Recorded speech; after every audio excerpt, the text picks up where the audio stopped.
നമസ്കാരം, വീണ്ടും സിനൂസ് കിച്ചണിലേക്ക് നിങ്ങൾക്ക് ഏവർക്കും സ്വാഗതം. ഇന്ന് നമ്മളൊരു നാടൻ മീൻകറിയാണ് ഉണ്ടാക്കി നോക്കാൻ പോകുന്നത്. അത് എങ്ങനെയാണ് നമ്മൾ പെട്ടെന്ന് ചെയ്തെടുക്കാൻ പറ്റുന്നതെന്ന് നോക്കാം. ഒരു 20 മിനിറ്റേ അതിനെടുക്കത്തുള്ളൂ. ഇവിടെ ഞാനിപ്പം കിളിമീനാണ് കഴുകി വൃത്തിയാക്കി മുറിച്ചെടുത്ത് വെച്ചിരിക്കുന്നത്. നിങ്ങൾക്ക് ഇഷ്ടമുള്ള മീൻ എടുക്കാം.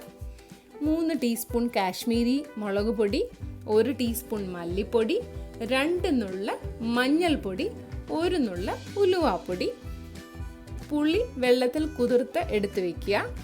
പിന്നെ വെളുത്തുള്ളി ഇഞ്ചി പേസ്റ്റാണ്, നിങ്ങൾക്ക് അരിഞ്ഞാണെങ്കിലും ചേർക്കാം. ആവശ്യത്തിന് കറിവേപ്പില, ആവശ്യത്തിന് ഉപ്പ് നിങ്ങളുടെ ഇഷ്ടത്തിനനുസരിച്ച് ചേർക്കാം. തുടങ്ങിയാലോ? സ്റ്റൗ ഓണാക്കി പാൻ വെച്ച് പാൻ ചൂടാവുമ്പോഴത്തേക്ക് നമുക്ക് ഇച്ചിരി വെളിച്ചെണ്ണ ഒഴിച്ചു കൊടുക്കാം. വെളിച്ചെണ്ണ തന്നെ ഒഴിക്കാൻ ശ്രദ്ധിക്കുക. ഇനി വെളിച്ചെണ്ണ ചൂടാവുമ്പോഴേക്കും നമുക്ക് നമ്മുടെ വെളുത്തുള്ളി ഇഞ്ചി പേസ്റ്റ് അതിലേക്ക് ഇട്ട് കൊടുക്കാം. അല്ലെങ്കിൽ നിങ്ങൾ അരിഞ്ഞു വെച്ചിരിക്കുന്ന വെളുത്തുള്ളി ഇഞ്ചി ചേർത്ത് അതൊന്ന് വഴട്ടിയെടുക്കുക. സ്റ്റൗ ഓഫ് ചെയ്ത ശേഷം കറിവേപ്പിലയും കൂടെ ഇട്ട് ഒന്ന് ഇളക്കി കൊടുത്തിട്ട് നമ്മൾ എടുത്തു വെച്ചിരിക്കുന്ന മുളക് പൊടി, മല്ലിപ്പൊടി, ഉലുവാപ്പൊടി, മഞ്ഞൾപ്പൊടി അത് ഇതിലേക്ക് ഇട്ട് കൊടുക്കുക. ഒന്ന് മിക്സ് ചെയ്ത ശേഷം നമ്മുടെ പുളിയും പുളിവെള്ളവും ഇതിലേക്ക് ചേർക്കുക. പുളി നിങ്ങൾക്ക് ആവശ്യാനുസരണം എടുക്കാം. ചിലർക്ക് പുളി കുറവ് മതിയായിരിക്കും, ചിലർക്ക് നന്നാ പുളി വേണം മീൻ കറിക്ക്.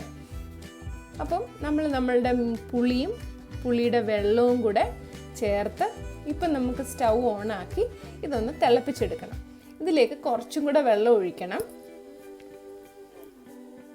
ആവശ്യത്തിന് വെള്ളം മാത്രമേ ചേർക്കാവുള്ളൂ.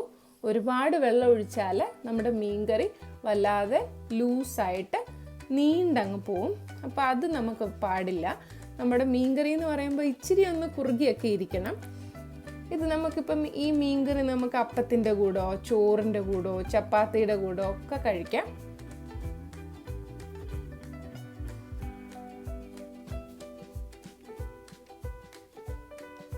ആവശ്യത്തിന് ഉപ്പും കൂടെ ഇട്ട് നമുക്ക് നന്നായിട്ടൊന്ന് തിളപ്പിച്ചെടുക്കണം. ഇപ്പം കണ്ടോ, നമ്മുടെ ചാറ് നന്നായിട്ട് കുറുകി വന്നിട്ടുണ്ട്.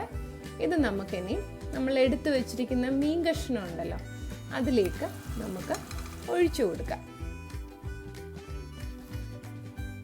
ഇതിനു മുമ്പ് നമുക്കിതിന് ആവശ്യത്തിന് ഉപ്പുണ്ടോ പുളിയുണ്ടോ എന്നൊക്കെ ഒന്ന് ടെസ്റ്റ് ചെയ്യണം. പുളി കൂടുതലാണെങ്കിൽ നമുക്ക് അതിനകത്തുനിന്ന് 1-2 കഷ്ണം പുളി എടുത്ത് മാറ്റാം.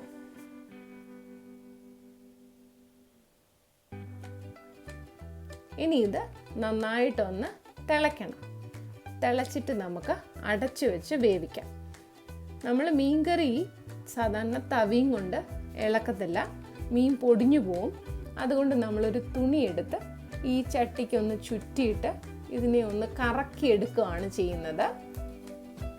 ഇനി ഇതൊന്ന് തിളച്ച് വരുമ്പോഴത്തേക്ക് നമുക്ക് അടച്ചു വെച്ച് തീ സിമ്മിലാക്കി ഇതിനെ വേവിച്ചെടുക്കണം. ഒരു 15 to 20 മിനിറ്റ്സ് കൊണ്ട് നമ്മുടെ മീൻകറി റെഡിയാവും.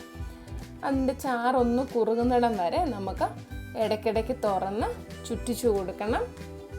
ഇപ്പം നമ്മുടെ ചാറ് ഒരുമാതിരി കുറുകിയിട്ടുണ്ട്. ഈ സമയത്ത് വേണമെങ്കിൽ നിങ്ങൾക്ക് ഓഫ് ചെയ്യാം. ഇച്ചിരി കൂടെ ചാറ് നിങ്ങൾക്ക് കുറുകണം എന്നുണ്ടെങ്കിൽ കുറച്ച് നേരം കൂടെ അടച്ചു വെച്ച് വേവിച്ചെടുക്കാം. ഇത് നമുക്ക് ചോറിൻ്റെ കൂടോ അപ്പത്തിൻ്റെ കൂടോ ചപ്പാത്തിയുടെ കൂടെ ഒക്കെ കഴിക്കാമല്ലോ. ഇത് 2 ദിവസം വരെ വെളിയിൽ വെച്ചാൽ കേടാവത്തില്ല. ഫ്രിഡ്ജിൽ വെക്കേണ്ട ആവശ്യമില്ല. ഇപ്പം നമ്മുടെ മീൻകറി റെഡിയാണ്.